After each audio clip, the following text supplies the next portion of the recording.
Jadi mereka itu, oh koreksi saya jika saya salah ya, koreksi saya jika saya salah. Paper itu artinya adalah make kertas tok, tapi itu menunjukkan sebuah identitas. Lah kalau paperan itu berarti dia itu bisa dibilang tidak bekerja, tidak punya majikan, tidak boleh bekerja, tapi dikasih subsidi.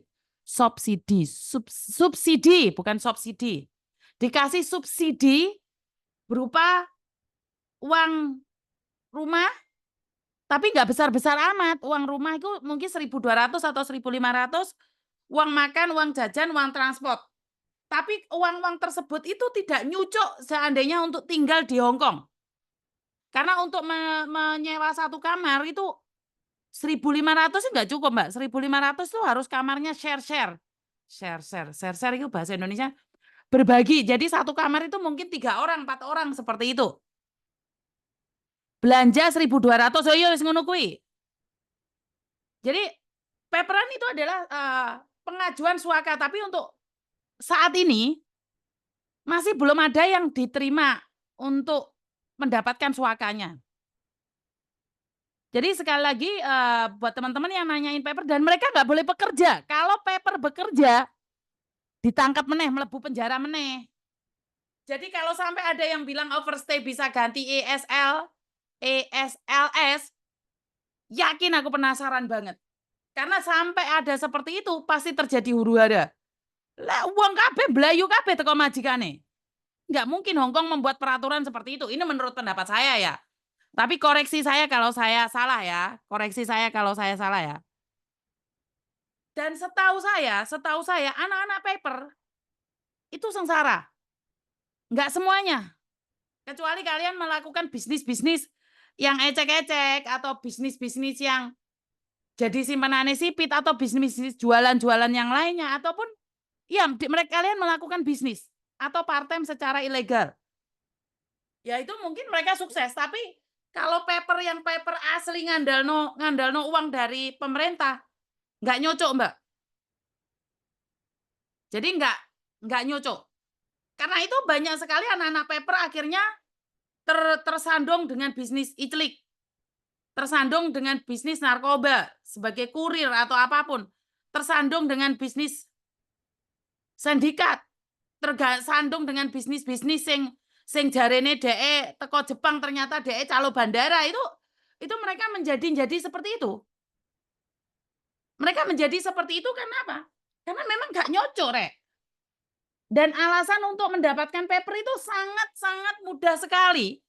Dengan alasan satu hal, wedi lek dipateni nih Indonesia. Nah, jiwanya Hong Kong itu, pemerintahan Hong Kong itu meronta-ronta karena Hong Kong itu memanusiakan manusia. Daripada arek iki mulih engko diajar wong, dipateni wong atau seperti apa, akhirnya Hong Kong menyelamatkan.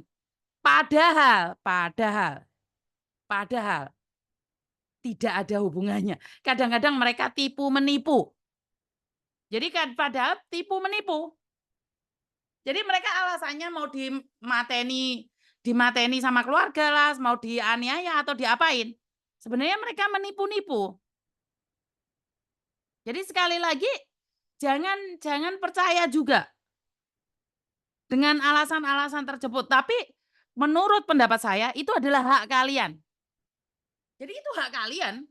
Kalian mau seperti apa dan bagaimana itu hak kalian. Jadi kalau sekarang ini ada yang bilang bahwa kasus-kasus itu terjadi karena akhir-akhir ini banyak orang yang tersandung kasus. Enggak, Mbak. Jadi tanya sama orang-orang yang di penjara itu, sudah di penjara 12 tahun, emangnya baru hari ini dia di penjaranya? 12 tahun yang lalu. 10 tahun yang lalu sudah ada kriminal dan orang Indonesia. Benar nggak? Benar nggak sih? Jadi sekali lagi buat teman-teman bahwa taati aturan yang ada di negara orang gitu loh. Maksud saya adalah taatin peraturan yang ada di negara orang. Ojo saenake dhewe. Iya, kelihatannya sangat bodoh sekali, kelihatan sangat goblok sekali saat ada para pekerja migran yang nurut, manut, legowo. Itu kelihatannya nanti ada yang nyontreng-nyontreng, ada yang teriak-teriak, ini tidak benar, itu tidak benar, ini tidak benar, itu tidak benar." Wong sing manut ae kliru apa meneh sing beger jegeger-ger-ger. Benar nggak sih? Jadi sekali lagi buat teman-teman, kriminal itu bukan hari ini, cuman hari ini itu terekspos. Kenapa saya mengeksposnya? Karena satu hal, menjadikan pelajaran bagi yang lainnya jangan melakukan hal yang sama. Wah, iki ojo ngapusi wong, saya tak ngombe dikit.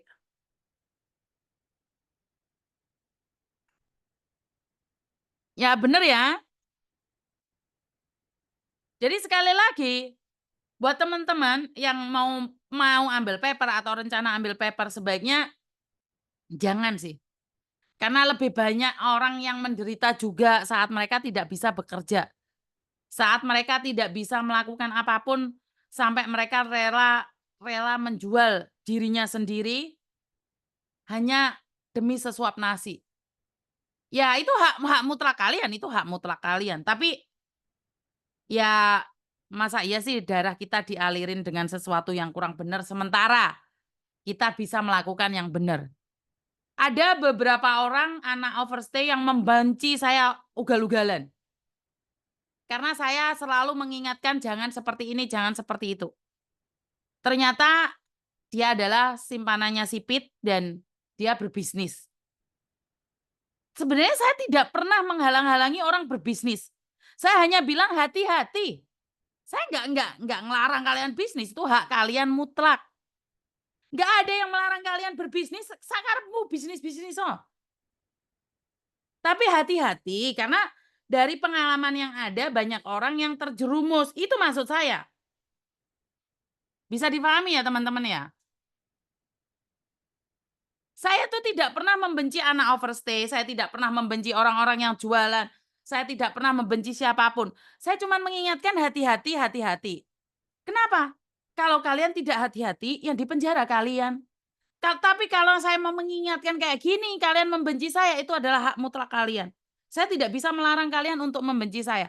Tapi dari hati saya yang paling dalam, saya cuma ingin bilang, jangan sampai teman-temanmu yang ada di dalam penjara sana sudah diingatkan melalui saya, kalian merasakan hal yang sama. Itu menurut pendapat saya. Tapi kalau kalian salah paham, salah tangkap, mengira bahwa saya akan melaporkan, bahwa saya membenci kalian cari rezeki, tidak. Tidak. Saya tidak pernah membenci kalian satupun. Saya tidak pernah membenci kalian. Kalian mau nebe, kalian mau ongkrang-ongkrang seperti apa, mau karaokean itu hak kalian. Tapi jangan sampai over. Apalagi kamu memamerkan duit di media sosial dan membuat orang lain cemburu. Perkara yang lainnya terserah kalian. Orang masalah aku itu enggak masalah. Sakarepmu, Mbak. Sakarepmu yang ditangkap kamu kok. Yang ditangkap kamu bukan saya. Saya cuma mengingatkan. Lah kalau jatuhnya kamu membenci saya itu ya terserah. Ya terserah. Sopo iki? Halo? Halo? Assalamualaikum, Miss. Waalaikumsalam.